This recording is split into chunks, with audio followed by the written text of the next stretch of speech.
Hello everyone, Jai Hind. Welcome to my channel live तक GS.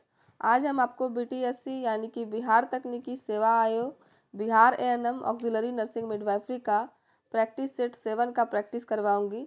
इससे पहले मैं 6 प्रैक्टिस सेट करवा चुकी हूं। अगर आप लोग नहीं देखे हैं तो आप लोग प्लेलिस्ट में जाकर 6 प्रैक्टिस सेट जरूर देख लें। आज 7वें नंबर सेट का प्रैक्टिस होगा और इसमें कुल 21 प्रैक्टिस सेट दिया गया है। तो जैसा कि आपको पता है कि एनएम की परीक्षा अगले ही महीने 5 जनवरी, 11 जनवरी और 12 जनवरी को होने वाला है। तो समय बहुत कम बचा है, इसलिए आप लोग परीक्षा की तैयारी में जोर शोर से लग जाइए। और यह एनएम की परीक्षा के लिए बहुत ही इम्पोर्टेंट होगा। तो चलिए स्टार्ट करेंगे प्रैक्टिस पेपर 7 का प्रश्न नंबर 1 से। तो हमारा पहला प्रश्न है, प्राथमिक स्वास्थ्य देखभाल की अनिवार्यताओं में निम्नलिखित सभी शामिल हैं सिवाय एक को छोड़कर। तो प्राथमिक स्वास्थ्य देखभाल की अनिवार्यताओं में कौन कौन शामिल है? पहले, प्रमुख संक्रामक रोगों के लिए टीकाकरण, यह शामिल है। दूसरा है खाद्य आपूर्ति और उचित पोषण को बढ़ावा देना, यह भी प्राथमिक स्वास्थ्य देखभाल की अनिवार्यताओं में शामिल है। दूसरा भी साफ पानी की पर्याप्त आपूर्ति, यह भी शामिल है। और सभी के लिए उच्च शिक्षा प्रदान करना, यही वो ऑप्शन जो है सिर्फ इसको छोड़कर, यानी कि आंसर होगा ऑप्शन नंबर डी। इसको छोड़कर बाकी ये तीनों ऑप्शन जो है ए, बी और सी तीनों प्राथमिक स्वास्थ्य देखभाल की अनिवार्यताओं में शामिल हैं, सिर्फ ऑप्शन नंबर डी को छोड़कर। तो उत्तर क्या हो जाएगा? Option number D. अगला प्रश्न है, प्राथमिक स्वास्थ्य देखभाल में स्वयं के स्वास्थ्य और कल्याण को बढ़ावा देने में व्यक्तियों और समुदाय की भागीदारी को क्या कहा जाता है? तो इसका उत्तर हो जाएगा ऑप्शन नंबर बी, सामुदायिक भागीदारी कहा जाता है। प्राथमिक स्वास्थ्य देखभाल में स्वयं के स्वास्थ्य और कल्याण को बढ़ावा देने में व्यक्तियों और समुदाय की भागीदारी को सामुदायिक भागीदारी कहा जाता है। ऑप्शन नंबर बी इसका सही उत्तर हो जाएगा। अगला प्रश्न है, भारतीय सार्वजनिक स्वास्थ्य मानकों के अनुसार प्रथम प्रसव पूर्व भेंट की जानी चाहिए। तो इसका उत्तर ऑप्शन नंबर बी, गर्भधारण के 12 सप्ताह के भीतर। भारतीय सार्वजनिक स्वास्थ्य मानकों के अनुसार प्रथम प्रसव पूर्व भेंट गर्भधारण के 12 सप्ताह के भीतर करनी चाहिए। ऑप्शन नंबर बी इसका सही उत्तर हो जाएगा। अगला प्रश्न है, प्राथमिक स्वास्थ्य केंद्र में प्रसव पूर्व देखभाल में निम्नलिखित सभी शामिल हैं सिवाय एक को छोड़कर। प्राथमिक स्वास्थ्य केंद्र के प्रसव पूर्व देखभाल में कौन कौन शामिल हैं, पहले हम लोग ये देखेंगे। तो पहला है हमारा प्रयोगशाला जांच, जैसे हीमोग्लोबिन और ब्लड ग्रुपिंग, यह शामिल है। पोषण और स्वास्थ्य परामर्श, यह भी शामिल है। और आगे का 2 ऑप्शन देखते हैं। गर्भावस्था के दौरान उच्च जोखिम और खतरनाक संकेतों की पहचान और प्रबंधन, यह भी शामिल है।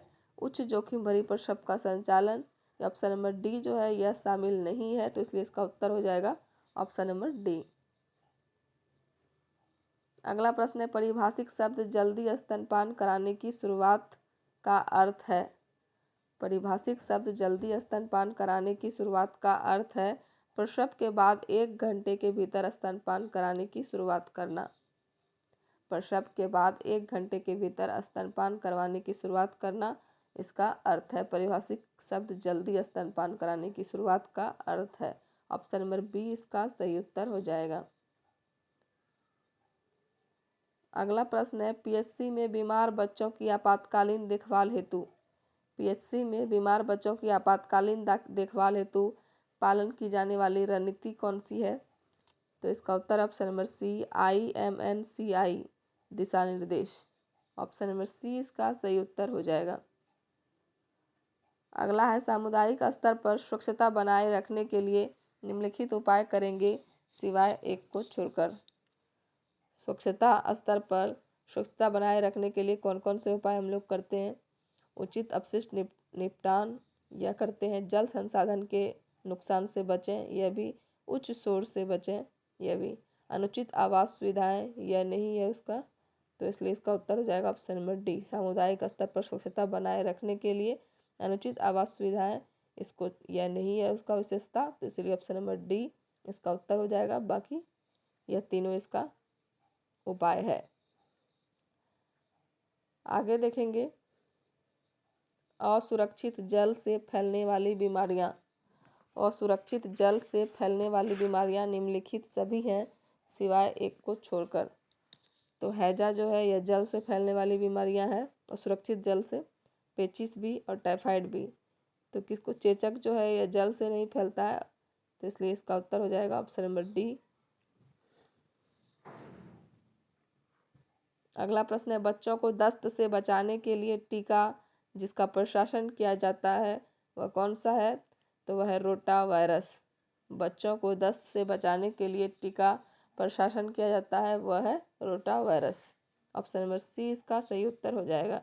बीसीजी टीके के प्रशासन का मार्ग कौन सा है? तो इसका है अंतर त्वचीय इसका मार्ग है। ऑप्शन नंबर बी इसका सही उत्तर हो जाएगा। अगला प्रश्न है, विटामिन ए की कमी के कारण निम्न होता है। विटामिन ए की कमी के कारण निम्न होता है, रतौंधी होता है। ऑप्शन नंबर सी इसका सही उत्तर होगा। मौखिक पोलियो टीका है। मौखिक पोलियो टीका कौन सा है? तो मृत टीका और इम्यूनोग्लोबिन दोनों मौखिक पोलियो टीका है। तो उत्तर हो जाएगा ऑप्शन नंबर डी, ए और बी दोनों। अगला है, निम्नलिखित विटामिन में से किसकी कमी के कारण स्कर्वी होता है? निम्नलिखित विटामिन में से किसकी कमी के कारण स्कर्वी होता है? तो इसका उत्तर हो जाएगा option number C, vitamin C की कमी के कारण स्कर्वी होता है। अगला प्रश्न है, एक कार्यक्रम जिसने मातृ मृत्यु दर को कम करने के लिए विशिष्ट आपातकालीन स्थितियों में एएनएम द्वारा दवाओं का उपयोग करने की अनुमति दी है वह है आरसीएच चरण 2। एक कार्यक्रम जिसने मातृ मृत्यु दर को कम करने के लिए विशिष्ट आपातकालीन स्थितियों में एएनएम द्वारा दवाओं का उपयोग करने की अनुमति दी है वह है आरसीएच चरण 2। ऑप्शन नंबर डी इसका सही उत्तर हो जाएगा। अगला है, पहली रेफरल इकाई के रूप में सुविधा की घोषणा करने के लिए 3 महत्वपूर्ण निर्धारकों में 24 घंटे की उपलब्धता वाली निम्नलिखित सभी सुविधाएं शामिल है सिवा एक को छोड़कर। तो वह कौन कौन है आप देख सकते हैं। ऑप्शन नंबर ए है शल्य चिकित्सक हस्तक्षेप, यह नहीं, यह 24 घंटे उपलब्धता वाली सभी सुविधाओं में शामिल है। शल्य चिकित्सक हस्तक्षेप, नवजात देखभाल, रक्त भंडारण। सिर्फ टीकाकरण को छोड़कर, तो इसका उत्तर हो जाएगा ऑप्शन नंबर डी, सिर्फ टीकाकरण को छोड़कर बाकी यह तीनों शल्य चिकित्सक हस्तक्षेप, नवजात देखभाल और रक्त भंडारण सुविधा, यह सब जो है महत्वपूर्ण निर्धारकों में 24 घंटे की उपलब्धता वाली निम्नलिखित सभी सुविधाएं शामिल हैं सिर्फ टीकाकरण को छोड़कर। तो इसका उत्तर है ऑप्शन नंबर डी। अगला प्रश्न है, शैय्याग्रस्त रोगी को भोजन प्रदान करते समय रोगी को स्थित करने की आदर्श स्थिति है। तो इसका उत्तर ऑप्शन नंबर सी, फाउलर स्थिति। शैय्याग्रस्त रोगी को भोजन प्रदान करते समय रोगी को स्थित करने की आदर्श स्थिति है फाउलर स्थिति। एक शिशु शीर्ष नियंत्रण निम्न तक प्राप्त कर लेता है। एक शिशु शीर्ष नियंत्रण निम्न तक प्राप्त कर लेता है 6 महीने तक। ऑप्शन नंबर सी इसका सही उत्तर हो जाएगा। अगला प्रश्न है, हेपेटाइटिस सी। हेपेटाइटिस सी के संचरण का तरीका है। हेपेटाइटिस सी के संचरण का तरीका है दूषित रक्त। ऑप्शन नंबर सी इसका सही उत्तर हो जाएगा। कौन सा प्रणाली जापानी इंसेफ्लाइटिस का एम्पलीफायर है? तो इसका उत्तर है ऑप्शन नंबर सी, सुअर। सुअर जो है जापानी इंसेफ्लाइटिस का एम्पलीफायर है। ऑप्शन नंबर सी इसका सही उत्तर हो जाएगा। अगला प्रश्न है, स्तनपान सप्ताह। स्तनपान सप्ताह निम्न में मनाया जाता है। तो इसका उत्तर है ऑप्शन नंबर बी, अगस्त का प्रथम सप्ताह में स्तनपान सप्ताह मनाया जाता है। अगस्त का प्रथम सप्ताह में स्तनपान सप्ताह मनाया जाता है। अगला प्रश्न है, थ्रोम्बोसाइटोपेनिया। थ्रोम्बोसाइटोपेनिया शब्द का अर्थ है। थ्रोम्बोसाइटोपेनिया का अर्थ क्या है? कम platelet count. Option number B इसका सही उत्तर हो जाएगा। अगला प्रश्न है, ज्वाला कोशिका का कार्य क्या है? ज्वाला कोशिका का कार्य क्या है? तो इसका उत्तर ऑप्शन नंबर ए, मल त्याग। ज्वाला कोशिका का कार्य है मल त्याग। ऑप्शन नंबर ए इसका सही उत्तर हो जाएगा। उम्मीद कर रहे हैं कि वीडियो आप लोग को पसंद आ रहा होगा। वीडियो अगर अच्छा लग रहा है तो वीडियो को लाइक कीजिए, कमेंट कीजिए और ज़्यादा से ज़्यादा शेयर कीजिए। आगे देखेंगे निम्नलिखित में से कौन सा रक्तस्राव विकार है। निम्नलिखित में से कौन सा रक्तस्राव विकार है? तो इसका उत्तर ऑप्शन नंबर सी हेमोफीलिया जो है यह रक्तस्राव विकार है। लार में एंजाइम होता है जो निम्नलिखित में से किस पोषक तत्व पर कार्य करता है? लार में एंजाइम होता है जो निम्नलिखित में से किस पोषक तत्व पर कार्य करता है? तो इसका उत्तर ऑप्शन नंबर सी स्टार्च। अगला प्रश्न है औषधि अवशोषण की दर सबसे अधिक होती है। औषधि अवशोषण की दर सबसे अधिक होती है छोटी आंत में। ऑप्शन नंबर डी इसका सही उत्तर होगा। निम्नलिखित में से किस हड्डी को कॉलर बोन कहा जाता है? तो इसका उत्तर ऑप्शन नंबर डी क्लेविकल हड्डी जो है इसको कॉलर बोन कहा जाता है। ऑप्शन नंबर डी इसका सही उत्तर होगा। अगला प्रश्न है निम्नलिखित में से कौन अंतःस्रावी तंतु की मास्टर ग्रंथि है? तो इसका उत्तर ऑप्शन नंबर बी पिट्यूटरी जो है अंतःस्रावी तंतु की मास्टर ग्रंथि है। ऑप्शन नंबर बी इसका सही उत्तर हो जाएगा। अगला है निम्नलिखित में से कौन हवा को फेफड़ों में जाने की अनुमति देता है? निम्नलिखित में कौन हवा को फेफड़ों में जाने की अनुमति देता है? तो इसका उत्तर है ऑप्शन नंबर डी श्वास नली। श्वास नली जो है हवा को फेफड़ों में जाने की अनुमति देता है। श्रवण मार्ग को मध्य कर्ण से अलग करने वाली झिल्ली है। श्रवण मार्ग को मध्य कर्ण से अलग करने वाली झिल्ली कौन सी है? तो इसका उत्तर ऑप्शन नंबर बी कान का पर्दा। अगला है जनसांख्यिकीय चक्र में उच्च स्थिर अवस्था की विशेषता निम्न होती है। जनसांख्यिकीय चक्र में उच्च स्थिर अवस्था की विशेषता निम्न होती है।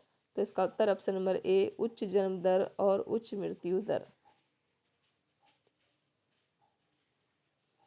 आगे देखेंगे मातृ मृत्यु दर को निम्न रूप में व्यक्त किया जाता है। मातृ मृत्यु दर को निम्न रूप में व्यक्त किया जाता है। तो इसका उत्तर हो जाएगा ऑप्शन नंबर सी। अगला प्रश्न है भारत में उच्च जन्म दर पर निम्नलिखित सभी कारणों की वजह है सिवाय किसको छोड़कर? भारत में उच्च जन्म दर पर निम्नलिखित सभी कारणों की वजह से है। कौन कौन कारण की वजह से है? प्रारंभिक यौवन, विवाह की सार्वभौमिकता, जल्दी किया गया विवाद। यह तीनों कारण जो है भारत में उच्च जन्म दर की वजह से है, सिर्फ ऑप्शन नंबर डी को छोड़कर, साक्षरता का उच्च स्तर को छोड़कर। तो इसका उत्तर है ऑप्शन नंबर डी। अगला प्रश्न है जनसंख्या के आंकड़ों में संकेतक शामिल हैं जो सभी को मापते हैं। जनसंख्या के आंकड़ों में संकेतक शामिल हैं जो निम्नलिखित सभी को मापते हैं सिवाय एक को छोड़कर। तो जनगणना को मापते हैं, लिंग अनुपात को मापते हैं, निर्भरता अनुपात को मापते हैं, सिर्फ रुग्णता दर को छोड़कर। तो इसका उत्तर हो जाएगा ऑप्शन नंबर डी। जनसंख्या के आंकड़ों में संकेतक शामिल हैं जनगणना, लिंग अनुपात और निर्भरता अनुपात, सिवाय रुग्णता दर को छोड़कर। तो उत्तर हो जाएगा ऑप्शन नंबर डी। अगला प्रश्न है एक वर्ष में गर्भधारण की संख्या में 15 से 44 वर्ष की आयु में विवाहित महिलाओं के अनुपात को निम्न कहा जाता है। तो गर्भावस्था दर कहा जाता है। ऑप्शन नंबर सी इसका सही उत्तर होगा। एक वर्ष में गर्भधारण की संख्या में 15 से 44 वर्ष की आयु में विवाहित महिलाओं के अनुपात को गर्भावस्था दर कहा जाता है। ऑप्शन नंबर सी इसका सही उत्तर होगा। अगला प्रश्न है किसी दिए गए भौगोलिक क्षेत्र के भीतर किसी बीमारी या संक्रामक एजेंट की निरंतर उपस्थिति को क्या कहा जाता है? तो इसका उत्तर ऑप्शन नंबर बी महामारी कहा जाता है। किसी दिए गए भौगोलिक क्षेत्र के भीतर किसी बीमारी या संक्रामक एजेंट की निरंतर उपस्थिति को महामारी कहा जाता है। ऑप्शन नंबर बी इसका सही उत्तर हो जाएगा। अगला प्रश्न है एक व्यक्ति, जानवर, वस्तु या पदार्थ जिससे संक्रामक एजेंट गुजरता है या पोषिता में प्रसारित किया जाता है उसे निम्न कहा जाता है। उसे क्या कहा जाएगा? स्रोत कहा जाएगा। ऑप्शन नंबर बी इसका सही उत्तर है, उसे सोर्स कहा जाएगा। एक वह व्यक्ति, जानवर, वस्तु या पदार्थ जिससे संक्रामक एजेंट गुजरता है या पोषिता में प्रसारित किया जाता है उसे स्रोत कहा जाता है। ऑप्शन नंबर बी इसका सही उत्तर हो जाएगा। आगे देखेंगे, जब 2 जीवित टीकों की आवश्यकता हो तो इसे दिया जाना चाहिए। जब 2 जीवित टीकों की आवश्यकता हो तो इसे एक साथ विभिन्न जगहों पर दिया जाना चाहिए। ऑप्शन नंबर ए इसका सही उत्तर होगा। आगे देखेंगे, जब एक शरीर में उत्पन्न प्रतिरक्षी को रोग से बचाव के दूसरे शरीर में स्थानांतरित किया जाता है तो इसे क्या कहा जाता है?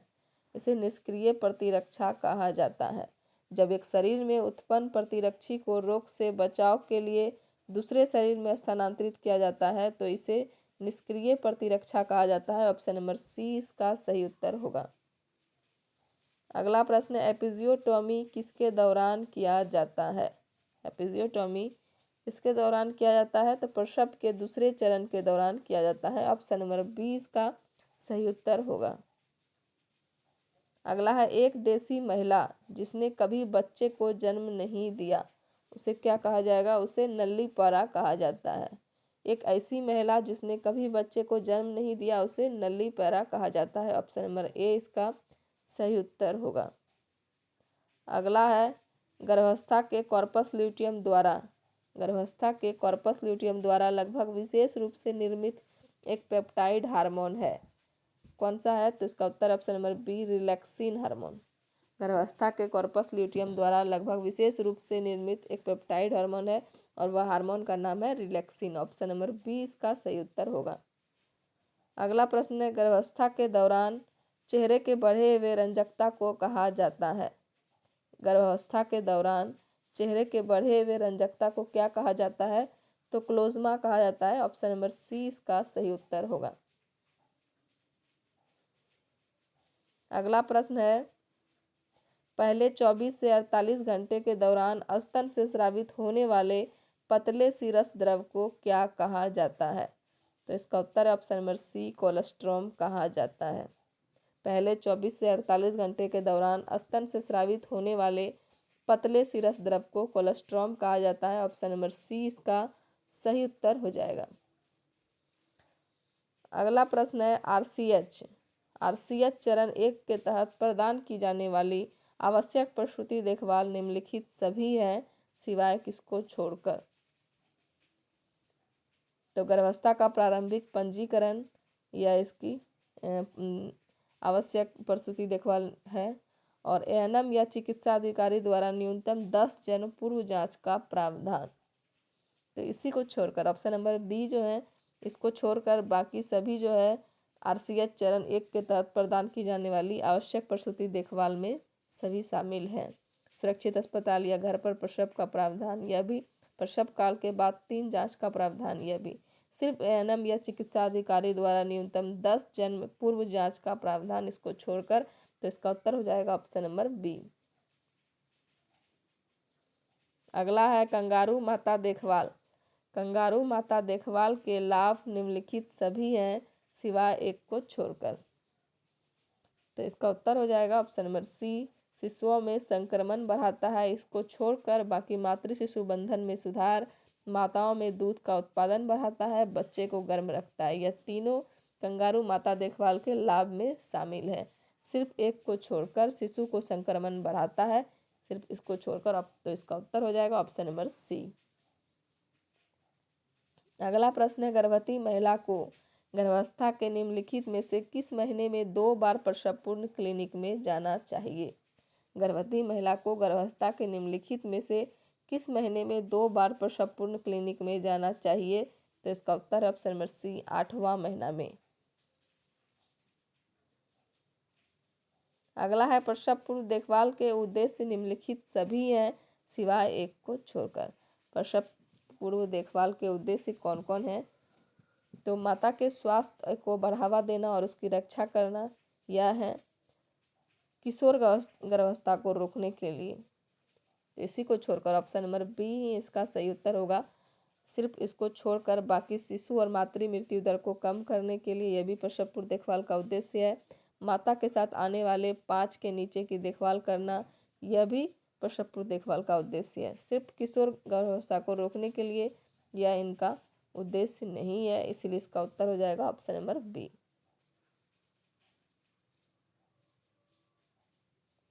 अगला प्रश्न है, गर्भावस्था के 20 सप्ताह में गर्भाशय का कोष निम्न पर स्पर्शनीय है। तो इसका उत्तर ऑप्शन नंबर बी, नाभि की निचली सीमा पर स्पर्शनीय है। गर्भावस्था के 20 सप्ताह में गर्भाशय का कोष नाभि की निचली सीमा पर स्पर्शनीय है। ऑप्शन नंबर बी इसका सही उत्तर हो जाएगा। उम्मीद कर रहे हैं कि वीडियो आप लोग को पसंद आ रहा होगा। वीडियो अगर अच्छा लग रहा है तो वीडियो को लाइक कीजिए, कमेंट कीजिए और ज़्यादा से ज़्यादा शेयर कीजिए। और कमेंट करके यह भी बताइए कि आप लोग को आगे कौन सा बुक से पढ़ना है। अभी मैं इस बुक से आपको बता रही हूँ, आर गुप्ता कृत वाले बुक से। और आगे अगर किसी और भी बुक से आप लोग को पढ़ने का है तो आप लोग कमेंट में बताइए कि कौन सा बुक से पढ़ें, तो मैं उस बुक से भी आपको वीडियो लाने का कोशिश करूँगी। आगे देखेंगे, इम्यूनोग्लोबिन जो नवजात को आंत संक्रमण से बचाता है। इम्यूनोग्लोबिन जो नवजात को आंत संक्रमण से बचाता है वह कौन सा इम्यूनोग्लोबिन है? तो इसका उत्तर हो जाएगा ऑप्शन नंबर ए, IgA। IgA इम्यूनोग्लोबिन जो है नवजात को आंत संक्रमण से बचाता है। ऑप्शन नंबर ए इसका सही उत्तर हो जाएगा। अगला प्रश्न है, 3 वर्ष के बच्चे के लिए हर 6 महीने में 3 वर्ष के बच्चे के लिए हर 6 महीने में एक बार मौखिक रूप से दिए जाने वाले विटामिन ए की अनुशंसित खुराक कौन सा है? तो इसका उत्तर हो जाएगा option number D, 2 lakh IU। Option number D इसका सही उत्तर हो जाएगा। 3 वर्ष के बच्चे के लिए हर 6 महीने में एक बार मौखिक रूप से दिए जाने वाले विटामिन ए पूरक की अनुशंसित खुराक है 2 लाख IU, इंटरनेशनल यूनिट है। ऑप्शन नंबर डी इसका सही उत्तर हो जाएगा। अगला प्रश्न है, दस्त से पीड़ित बच्चों में ORS थेरेपी का मुख्य उद्देश्य क्या है? तो इसका उत्तर है ऑप्शन नंबर डी, उपरोक्त सभी। निर्जलीकरण को रोकना, मृत्यु दर में कमी लाना और पानी और विद्युत अपघट्य की कमी को ठीक करना। तीनों जो है ORS थेरेपी का मुख्य उद्देश्य है, इसलिए इसका उत्तर हो जाएगा ऑप्शन नंबर डी, उपरोक्त सभी। अगला प्रश्न है, हेपेटाइटिस बी की पहली खुराक निम्न पर दी जाती है। हेपेटाइटिस बी की पहली खुराक निम्न पर दी जाती है, तो इसका उत्तर है जन्म पर दी जाती है। ऑप्शन नंबर ए इसका सही उत्तर हो जाएगा। हेपेटाइटिस बी की पहली खुराक जन्म पर दी जाती है। पेलेग्रा किसकी कमी के कारण होता है? तो इसका उत्तर है ऑप्शन नंबर बी, नियासिन जो है इसकी कमी के कारण पेलेग्रा होता है। अगला प्रश्न है, डीपीटी टीके के प्रशासन का मार्ग है। डीपीटी टीके के प्रशासन का मार्ग कौन सा है? तो इसका उत्तर option number C, intramuscular. DPT टीके के प्रसारण का मार्ग है इंट्रामस्कुलर। ऑप्शन नंबर सी इसका सही उत्तर हो जाएगा। अगला है, शिशुओं में हेपेटाइटिस बी के टीके के लिए सबसे पसंदीदा टीकाकरण स्थल कौन सा है? तो इसका उत्तर है option number B, vastus lateralis. Option number B इसका सही उत्तर होगा। अगला है, पंच संयोजी टीके को किस पर दिया जाता है? पंच संयोजी टीके को कब कब दिया जाता है? तो इसका उत्तर है ऑप्शन नंबर सी, 6, 10 और 14 सप्ताह पर पंच संयोजी टीके को दिया जाता है। ऑप्शन नंबर सी इसका सही उत्तर हो जाएगा। आगे देखेंगे, साप्ताहिक आयरन और फोलिक एसिड सप्लीमेंटेशन। साप्ताहिक आयरन और फोलिक एसिड सप्लीमेंटेशन कार्यक्रम निम्न के लिए है। तो इसका उत्तर हो जाएगा ऑप्शन नंबर डी, किशोर लड़के और लड़कियां के लिए। साप्ताहिक आयरन और फोलिक एसिड सप्लीमेंटेशन कार्यक्रम किशोर लड़के और लड़कियां के लिए है। तो ऑप्शन नंबर डी इसका सही उत्तर हो जाएगा।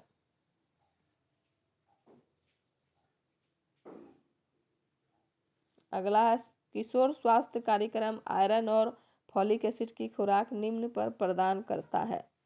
किशोर स्वास्थ्य कार्यक्रम आयरन और फॉलिक एसिड की खुराक निम्न पर प्रदान करता है। तो इसका उत्तर हो जाएगा ऑप्शन नंबर बी, हर हफ्ते निश्चित दिन पर प्रदान करता है।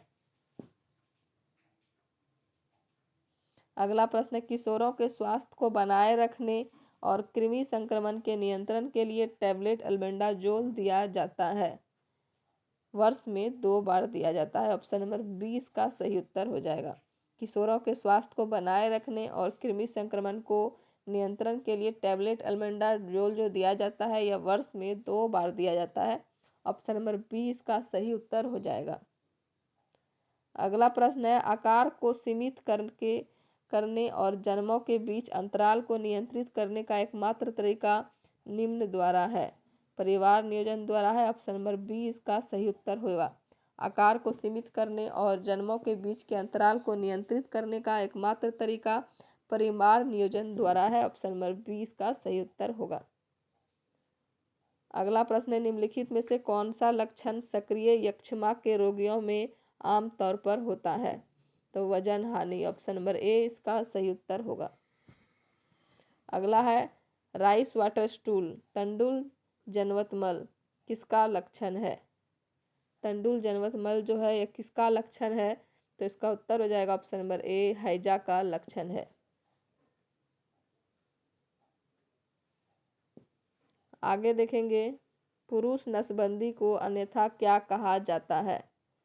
पुरुष नसबंदी को क्या कहा जाता है? तो इसका उत्तर है ऑप्शन नंबर बी वेसेक्टोमी कहा जाता है। पुरुष नसबंदी को वेसेक्टोमी कहा जाता है। ऑप्शन नंबर बी इसका सही उत्तर होगा। जीवित रहने वाले पक्षियों में सबसे बड़ा कौन सा है? तो इसका उत्तर है ऑप्शन नंबर डी शुतुरमुर्ग। शुतुरमुर्ग जो है यह पक्षियों में सबसे बड़ा है। अगला प्रश्न है, मुख्य सेव्य हार्मोनिय गर्भ निरोधक कब से शुरू किया जाना चाहिए? तो इसका उत्तर है ऑप्शन नंबर बी रजोधर्म के पहले दिन से शुरू करना चाहिए। मुख्य सेव्य हार्मोनिय गर्भ निरोधक रजोधर्म के पहले दिन से शुरू किया जाना चाहिए। अगला प्रश्न है, आधुनिक परिचर्या की संस्थापक है? आधुनिक परिचर्या की संस्थापक कौन है? तो इसका उत्तर होगा option number B Florence Nightingale. पराध्वनि का डॉपलर प्रभाव कब गर्भ का हृदय स्पाइन ग्रहण कर सकता है? तो इसका उत्तर है ऑप्शन नंबर ए छठा सप्ताह। पराध्वनि का डॉपलर प्रभाव कब गर्भ का हृदय स्पंदन ग्रहण कर सकता है? तो इसका उत्तर हो जाएगा ऑप्शन नंबर ए छठा सप्ताह। आगे देखेंगे, निम्न में आहार का कौन सा कॉन्स्टिट्यूएंट्स ऊर्जा का मुख्य स्रोत है? तो इसका उत्तर हो जाएगा ऑप्शन नंबर ए कार्बोहाइड्रेट। आहार का कार्बोहाइड्रेट कॉन्स्टिट्यूएंट जो है ऊर्जा का मुख्य स्रोत है। ऑप्शन नंबर ए इसका सही उत्तर होगा। अगला प्रश्न है, निम्नलिखित में से किस चरण में बच्चों में अडीपस कॉन्फ्लिक्ट होता है? निम्नलिखित में से किस चरण में बच्चों में अडीपस कॉन्फ्लिक्ट होता है? तो इसका उत्तर हो जाएगा ऑप्शन नंबर बी फैलिक चरण। अगला प्रश्न है, किस रंग का प्रकाश नवजात के पीलिया रोग के उपचार के लिए उपयोग में लाया जाता है? किस रंग का प्रकाश नवजात के पीलिया रोग के उपचार के लिए उपयोग में लाया जाता है? तो इसका उत्तर हो जाएगा ऑप्शन नंबर डी नीला प्रकाश। आगे देखेंगे, मानव उदर के उस भाग को पहचाने जो ग्रासनली से जुड़ता है। मानव उदर के उस भाग को पहचाने जो ग्रासनली से जुड़ता है। तो इसका उत्तर हो जाएगा ऑप्शन नंबर बी कार्डिया। अगला है, निम्नलिखित में से कौन सा संक्रामक हेपेटाइटिस है? तो इसका उत्तर हो जाएगा option number A hepatitis A जो है यह संक्रामक हेपेटाइटिस है। अगला है, अंतर्राष्ट्रीय स्तर पर नर्सिंग डे मनाया जाता है। अंतर्राष्ट्रीय स्तर पर नर्सिंग डे कब मनाया जाता है? तो इसका उत्तर है ऑप्शन नंबर ए 12 मई को। अगला प्रश्न है, गर्भवती महिला के लिए निम्नलिखित में से कौन सा टीका अनिवार्य है? तो इसका उत्तर है ऑप्शन नंबर ए टिटनस। गर्भवती महिला के लिए निम्नलिखित में से टेटनस टीका जो है यह अनिवार्य है। अगला प्रश्न है, ASA एस्पिरिन का रासायनिक नाम क्या है? तो इसका उत्तर है option number B acetyl salicylic अम्ल। ऑप्शन नंबर बी इसका सही उत्तर हो जाएगा। अगला प्रश्न है, नवजात नियोनेट के प्रथम मल को कहा जाता है? तो इसका उत्तर है ऑप्शन नंबर नियोनेट के प्रथम मल को कहा जाता है सीवम। ऑप्शन नंबर ए इसका सही उत्तर होगा।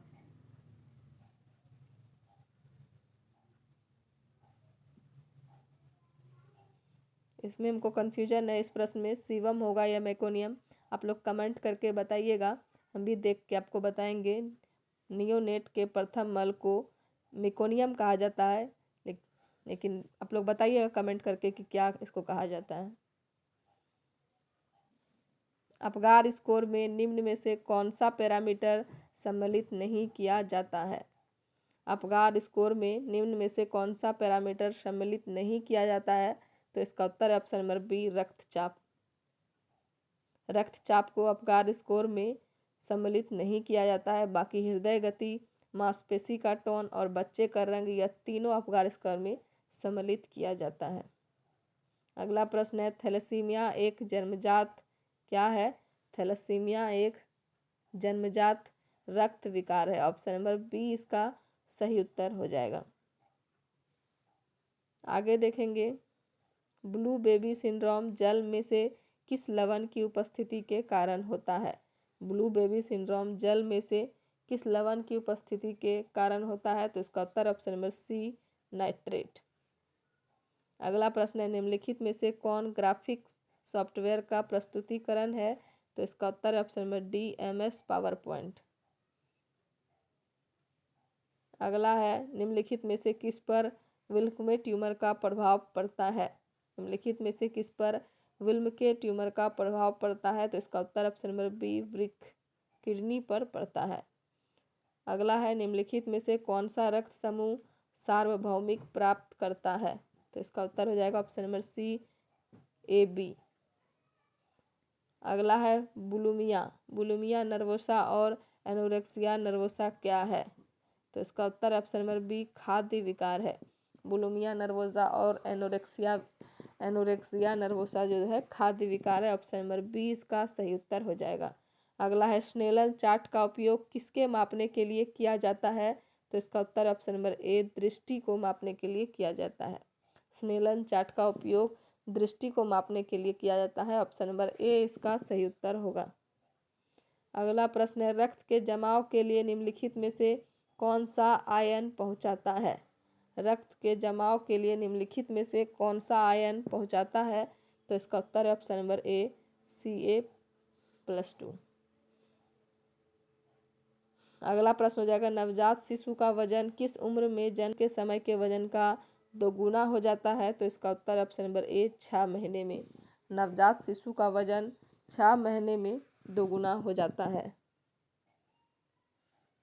आगे देखेंगे,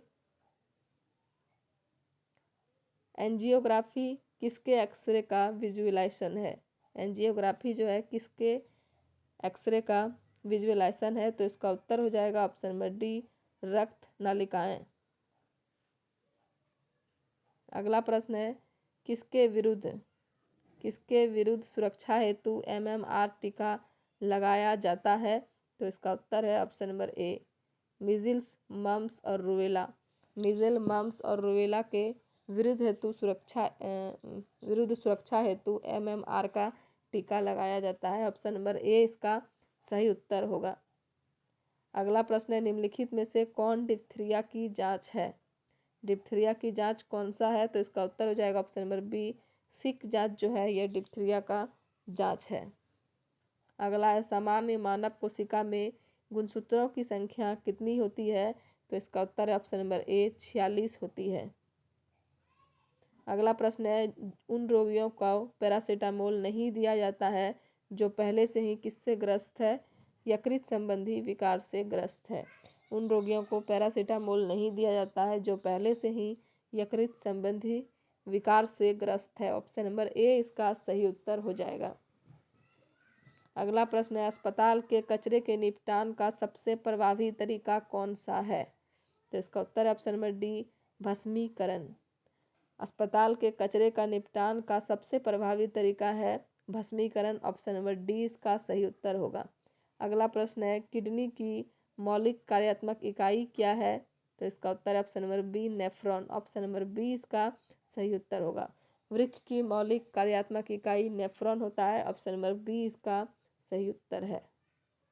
आगे देखेंगे, वृद्ध व्यक्तियों में पाई जाने वाली वह अनियमितता जो स्मृति और बोध प्रक्रिया के कार्यों पर प्रभाव डालती है क्या कहलाती है? वृद्ध व्यक्तियों में पाई जाने वाली वह अनियमितता जो स्मृति और बोध प्रक्रिया के कार्यों पर प्रभाव डालती है वह डिमेंशिया कहलाती है। ऑप्शन नंबर डी इसका सही उत्तर होगा। अगला प्रश्न है, निम्नलिखित में से कौन सा कैंसर हाई फैट डाइट से संबंध है? तो इसका उत्तर हो जाएगा ऑप्शन नंबर सी, मलाशय कैंसर जो है यह हाई फैट डाइट से संबंध है। ऑप्शन नंबर सी इसका सही उत्तर हो जाएगा।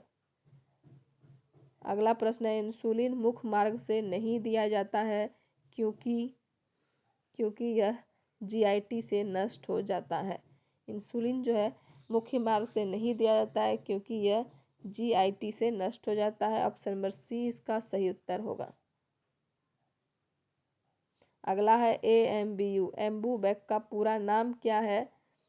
एम्बूबैक का पूरा नाम क्या है? तो इसका उत्तर हो जाएगा, यहाँ इसका चारों ऑप्शन दिया हुआ है, इसमें बताइए इसका उत्तर होगा कौन सा? तो इसका उत्तर option number C, artificial manual breathing unit. Ambu bag का फुल फॉर्म क्या होगा? Artificial manual breathing unit. Option number C इसका सही उत्तर होगा। अगला प्रश्न है, हरे पत्तेदार सब्जियों में अधिक मात्रा में पाई जाती है विटामिन ए। ऑप्शन नंबर ए इसका सही उत्तर होगा। हरे पत्तेदार सब्जियों में अधिक मात्रा में विटामिन ए पाई जाती है। अगला है, सामान्यतः नवजात शिशु का हृदय स्पंदन दर कितना होता है? सामान्यतः नवजात शिशु का हार्ट बीट रेट कितना होता है? तो इसका उत्तर ऑप्शन नंबर डी 120 से 140 स्पंदन प्रति मिनट। ऑप्शन नंबर डी इसका सही उत्तर हो जाएगा। अगला प्रश्न है, डायसल्फिराम। डायसल्फिराम एक दवा है जो कि चिकित्सा में उपयोग में लाई जाती है। कौन सी चिकित्सा के उपयोग में लाई जाती है? तो इसका उत्तर हो जाएगा ऑप्शन नंबर सी, एल्कोहलिज्म चिकित्सा में उपयोग में लाई जाती है। डायसल्फिराम एक दवा है जो एल्कोहलिज्म की चिकित्सा में उपयोग में लाई जाती है। ऑप्शन नंबर सी इसका सही उत्तर हो जाएगा। और यह हमारा अंतिम प्रश्न था और उम्मीद करते हैं कि वीडियो आप लोग को पसंद आया होगा। वीडियो अगर अच्छा लगा तो वीडियो को लाइक कीजिए, कमेंट कीजिए और ज़्यादा से ज़्यादा शेयर कीजिए ताकि सभी एनएम छात्राओं के पास हमारा वीडियो पहुंच सके और हमारे वीडियो का लाभ उठा सके। और जो लोग भी चैनल पर नए जुड़े हैं हमारे चैनल को सब्सक्राइब कीजिए ताकि आपके पास सारा नोटिफिकेशन समय पर पहुँच सके। और आगे अगर जिस बुक से आप लोग को पढ़ना है उस बुक को कमेंट करके बताएं कि किस बुक से पढ़ना है। धन्यवाद, मिलते हैं अगले वीडियो में।